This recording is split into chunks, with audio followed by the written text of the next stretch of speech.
Hello team, welcome to another ATP Geopolitics video with myself, Jonathan MSP. This is Ukraine War News Update, first part thereof for the 22nd of April 2024. Let's get straight to where we normally start. Ukrainian general staff figures for the Russian losses for the day before, all the usual caveats apply. You can find them in the description to the video below. We have a lower set of numbers, or a set of lower numbers, over today's category. 730 personnel lost is a couple of hundred short of where it was yesterday. 7 tanks and 8 armoured personnel vehicles lower than we have seen. 17 artillery systems likewise. 1 anti-aircraft warfare system. 27 vehicles and fuel tanks. Those are all much lower posted numbers than usual. 8 pieces of special equipment, fairly high in that one, but it's a smaller category anyway. So you get a sense of it could be several reasons for these lower numbers. One, it's Monday, and sometimes we see after the weekend that the numbers dip down due to it being the weekend previously. I'm not sure how consistent that is, how much we can rely on that as a phenomenon. Nonetheless, it sometimes does happen. Also, the weather. If it has been raining, and I don't know, I haven't actually watched the weather forecast over the last week, but I know that it has been a bit tricky in terms of Rasputitsa, mud, rain and whatnot that we expect at this time of year. And then of course it could be a reflection of just less activity taking place. I think that the Russians are attacking big time in a small number of places. And outside of that, I think it's possibly calming down a little bit, particularly along the whole of the southern front line and down the Dnipro River as well. So that could be why we are seeing fewer losses. However, where they are attacking, Chasiv Yar, Avdiivka area, and Novomykhailivka, Krasnohorivka around Pobjeda, things are obviously very active. Okay, we're looking at the losses from yesterday. The timing between Andrew Perpetua's release of these stats and my videos didn't align. And there isn't today's one. So this is referring essentially to 2 days ago. And we can see that the loss stats are very much in favour of Ukraine again. That's something like a 5-1 Russian to Ukrainian loss statistic there, which is very good news for the Ukrainians.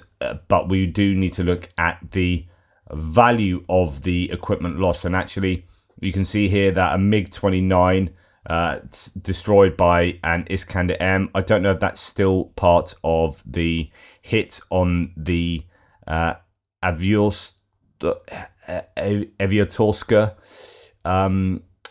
airfield that we saw previously. We've got 2 air defense systems here, an S-300 launcher and a 40 V6M universal mast with 30 N6.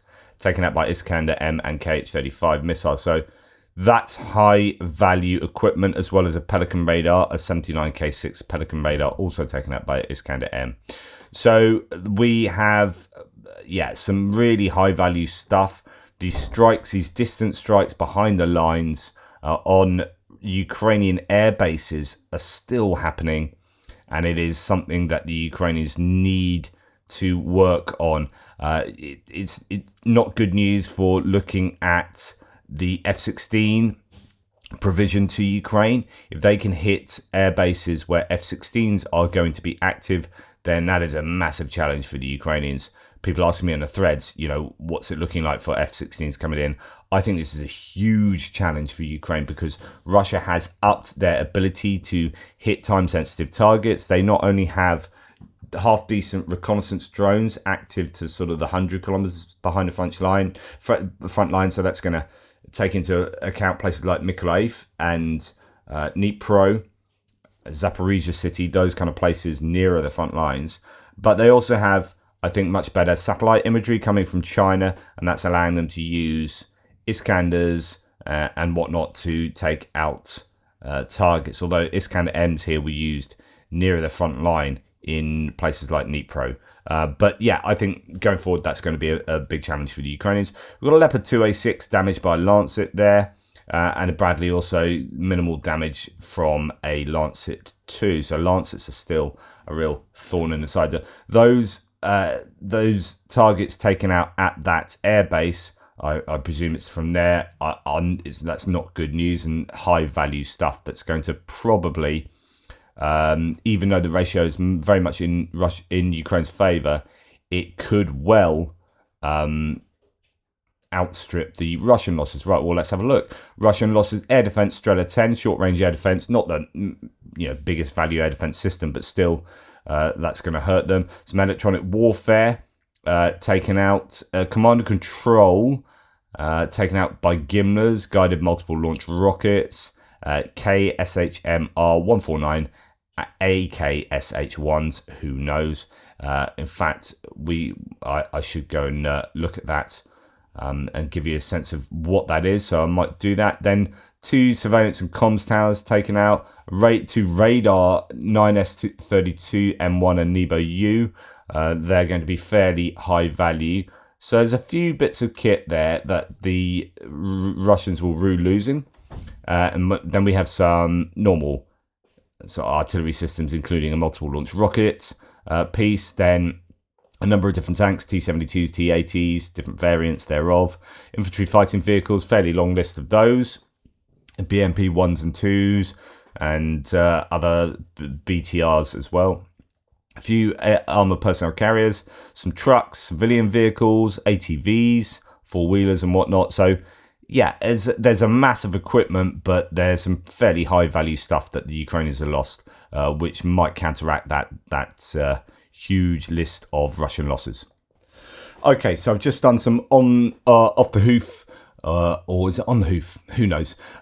Research for some of these units that the Russians have lost. We're going to start with the Nebo U that was damaged. This is a very high value system. It's $100 million worth of system, and it's a long range radar system that can, I think, is it over the horizon to some degree?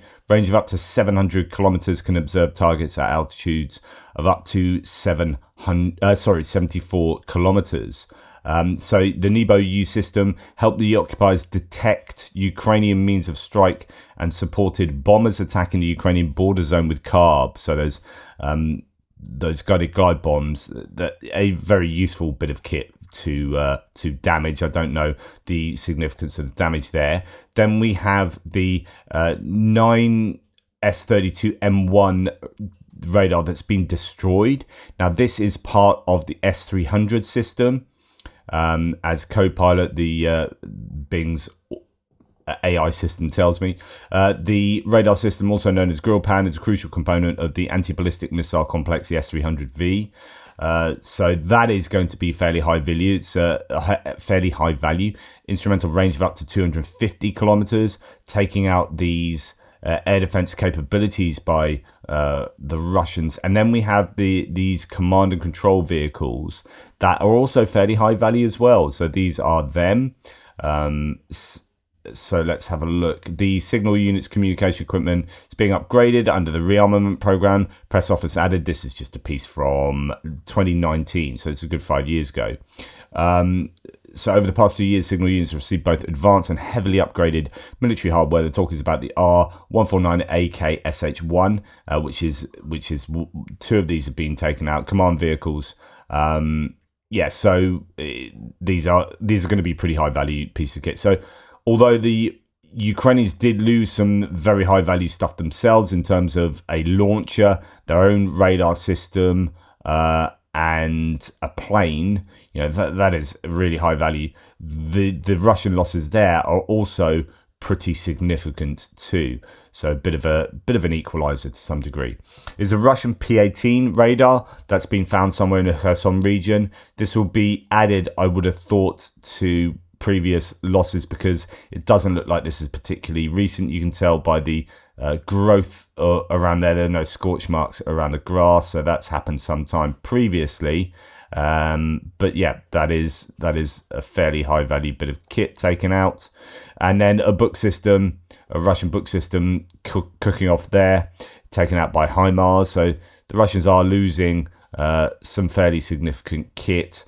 Now, here we have a claim from Fighter Bomber that the 4th pilot from the shot down Tu-22 M3 bomber was found, confirming his death. So that is, when you have planes like this shot down, it's not just the value of the plane, it's possibly more so the value of the pilots.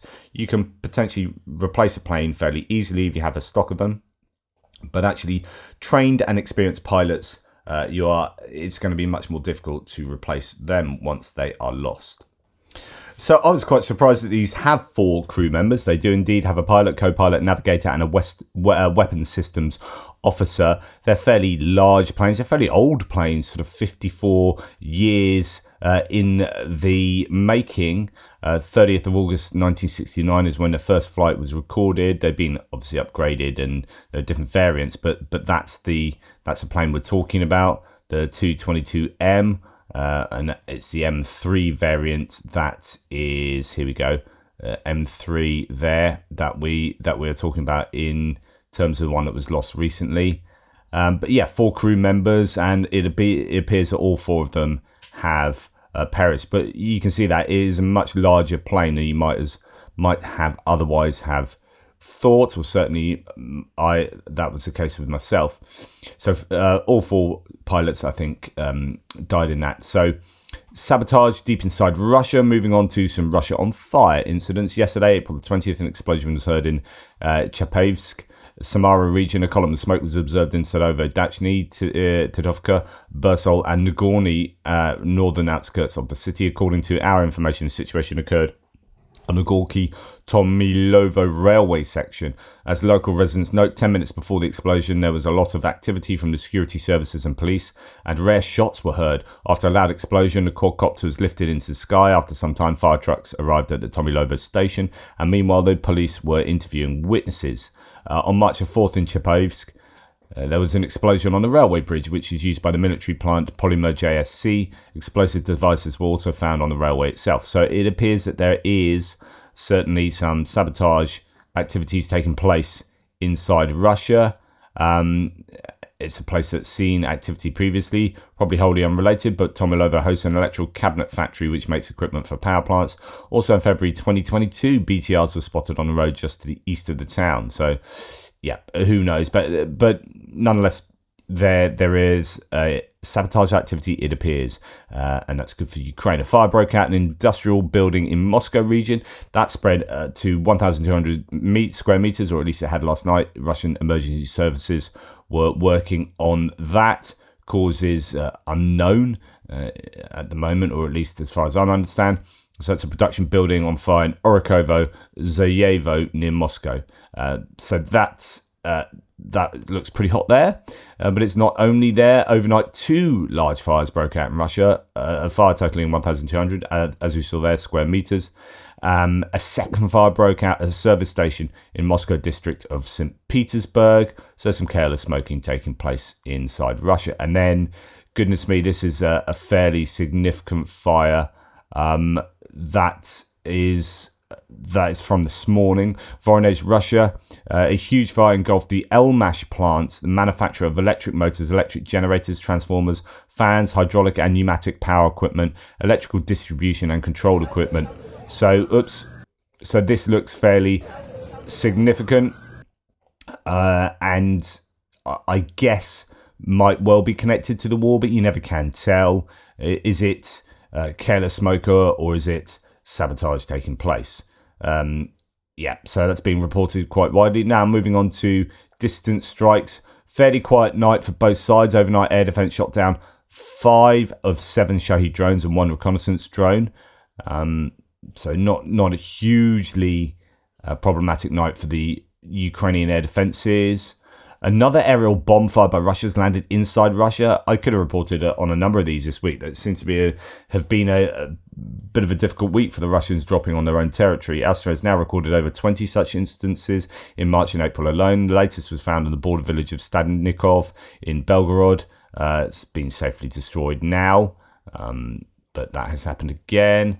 Moving on, Ukrainian Navy spokesperson Dmitry Platenchuk confirmed the attack on submarine salvage ship Komuna in occupied Sevastopol. So if you remember, it appears that possibly a Neptune missile, a single one, was sent into Sevastopol and hit a ship Quote, the nature of the damage is being verified, but it is clear that the ship is no longer capable of performing its tasks, he said.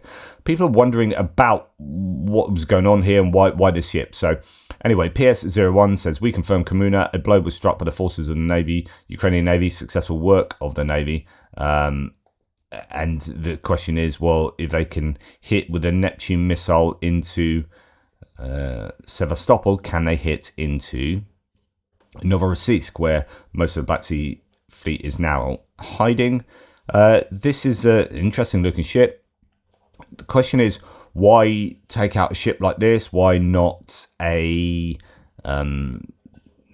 ship that carries cruise missiles or something like that? And who knows? But there has been some analysis. So Torda Iverson says, excellent overview. The implications of the Komuna likely being out of action despite her age, a difficult to replace high value unit. While hard to measure, having no DSRV available also might impact sub crew morale. So that's deep sea recovery. Now, the Komuna attack, says Droxford Maritime, likely an attempt to limit the Black Sea Fleet's submarine operations and disrupt sub-launch caliber missile firing operations. No DSRV support and limited UW rescue capability, underwater rescue capability, obliges Russia to conduct submarine operations at risk. We'll have a look at this. Disrupts the Black Sea Fleet submarine training and certification. So, Komuna attack, likely an attempt to limit the Black Sea Fleet submarine operations, despite several Rapucha-class amphibious ships and a Krivak frigates in the vicinity. Ukrainian forces reportedly attacked a severely damaged the Russian Navy Black Sea Fleet submarine rescue ship Komuna in Sevastopol on the 21st of April 2024. Komuna operated the PR 1855 Priz class DSRV, currently AS-28, and the loss of the capability forces Russia to conduct submarine operations at risk. In the event of a submarine emergency, DSRV rescue is now a remote possibility, and submarine DSRV escape training, a key element of pre-operational submarine certification, will be adversely affected. Limited rescue support is possible with the 70-year-old PR-527 Prut class Epron, but is limited to ROV, so that's remote operated vehicle, or diver operations. Importantly, Epron is unable to embark AS-28. So the Black Sea Fleet PR-05631 submarine rescue ship Sayanyi can embark the AS-28 DSRV, but is currently assessed to be non-operational and will require investment to be a credible replacement DSRV mothership. Black Sea Fleet Kilo submarines continue to target Ukraine with caliber LACMs. Those are cruise missiles. And the Komuna attack is likely designed to limit Kilo operations and force Russia to accept increased operational risk. After a recent increase in missile attacks, it's likely Ukraine is attempting to disrupt one of Russia's key offensive capabilities. It's a really interesting choice of target because, you would expect them to be hitting things like a Rapucha class patrol ship or similar, and yet they've taken out this submarine recovery vessel. Now the question is, did they mean to do that? Was that their intended target? And if so, what is the thinking behind that? Could it be that they are going to try and target submarines directly now, but then you'd think there'd have to be submarines directly out at sea in order to invalidate the use of such a ship as this? So lots to think about there, but you can let me know what you think in the thread below. Okay, Russians now have at least 16 ships under repair, an even greater number of ships of their time during the period of the full-scale invasion were damaged and have already been repaired and returned to the fleet, said Dmytro Platenchuk, a spokesperson of the Ukrainian Navy. So there's the idea that they have actually repaired some ships that have been hit, so they'll be operational again. But they are repairing an awful lot of ships. It is a record number that are being seen to. Right, on to other bits and pieces here. I don't know what to make of this, if anything. Putin is afraid to leave the Kremlin and his residences after the, scare quotes, elections. Over the past 2 weeks, the self-proclaimed dictator's schedule has not included a single outing, the agency reported. So we know that during COVID, he didn't come out. There are all these theories, rumours that he has serious health issues. I wrote on this a good year and a half ago now that it's very likely that he has at least cancer, possibly Parkinson's as well, and steroids being taken. That's why he has a puffy face, and that's also why he didn't leave during COVID. He basically holed himself up in his palace, and in order to go and visit him, speak to him, you had to go through these tunnels and have yourself sprayed and actually have some kind of quarantine period before you spoke with Putin. And that's why also he sits at the other opposite end of the table to people. He just doesn't want to get close to people, which is why you have this idea that he has body doubles, because you get half the footage of Putin is him distancing himself purposefully from other people, and half the footage is him, kissing random people in Baratia. You're like, hang on, these are behaviourally completely antithetical scenario. So what the heck is going on? And it's best explained by Putin and at least one body double. So the situation now is that Putin hasn't been seen essentially since the elections. He's not left what is going on. Is he ill, or is he just being afraid of something, or is this completely par for the course, sort of normal behavior for Putin? Who knows? It might be absolutely nothing. Over the past 2 years, with less than 3% of our defense budget, the Ukrainians have destroyed 87% of Russia's existing ground forces, from what they started with, 63% of their tanks, 32% of their armoured personnel carriers, and at the same time, we did not lose a single American soldier, says Mark Warner, senator who was talking about ATACMS being on the way imminently. Of course, this is really important for Americans to understand, that as far as a return on investment for their military assistance to Ukraine, this is really good for the Americans. Their arch nemesis, the Russian armed forces, being absolutely hammered, and the Americans have lost how many troops? Precisely none. Just, people need to understand this. The Ukrainians achieved this thanks to their courage, he said, our supplies and the supplies they receive from our European allies. I hope that once the bill reaches the president on Tuesday or Wednesday, these deliveries will again continue with the transfer of ATACMS long-range missiles, he added. Of course, I would just do a slight correction. It's not just European allies. We have Japan helping, South Korea. We have New Zealand, Australia, and other nations around the world pulling their weight as well. Of course, European nations being much more geographically local to Russia and under threat from Russia will be helping a lot more than many of these other countries.